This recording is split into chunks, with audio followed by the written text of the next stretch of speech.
Today's service was very powerful. We were still building on our topic, understanding the demands of success. And our focus today was on the demand of diligence.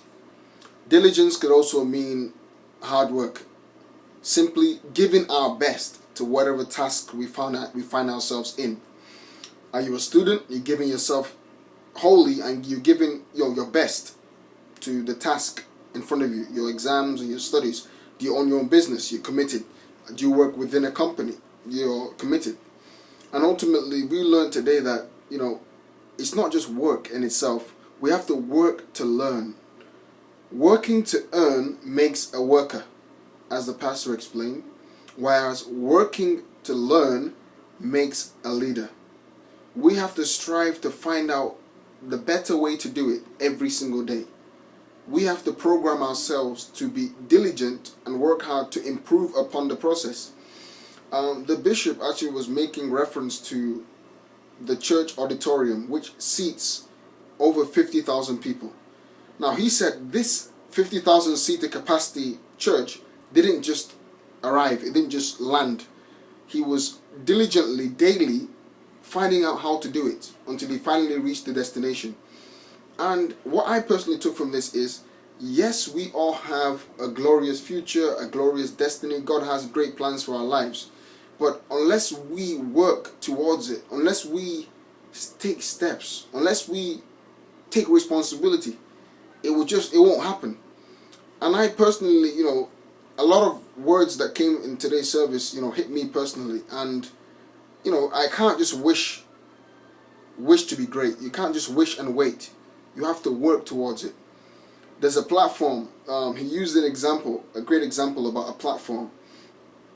Here's the platform. However, to get to that platform, there are steps. Some of us want to jump from the bottom of the platform to the top of the platform because we want overnight success. We want quick success. However, it's practically impossible.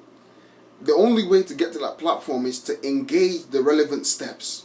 One step at a time, one step at a time. Eventually you find yourself there. This yet again encouraged me to be patient in the journey towards that destination that you believe and you trust God for. Be patient. Work hard where you are. Personally, during my job search, I was, some jobs came and I just said, okay, maybe I'm not interested in these ones. But I learned something today. The pastor said, when you don't have a choice, whatever you find your hands to do, whatever is available, go ahead and do it. Many of us want the ideal thing right away. However, in many cases, it may not be the ideal thing that comes your way, but it's your commitment to that small thing, that so-called small thing in your hands that will lead to the big thing. We shouldn't despise the days of small beginnings. Rather, we should engage in working hard where we are right now. And as you work hard where you are right now, you qualify and you to the next step for the next step. It's all that progress, making progress and making progress. And I was just really encouraged by today's message. And in closing, I just want to encourage us this week, for anyone in any field, whatever you do, just give it your best. And labor truly does attract favor. Labor attracts favor. As you're working hard, you may think that no one's watching, but those efforts, those things you do in secret, very soon you will be honored in open. God bless you and have a great week.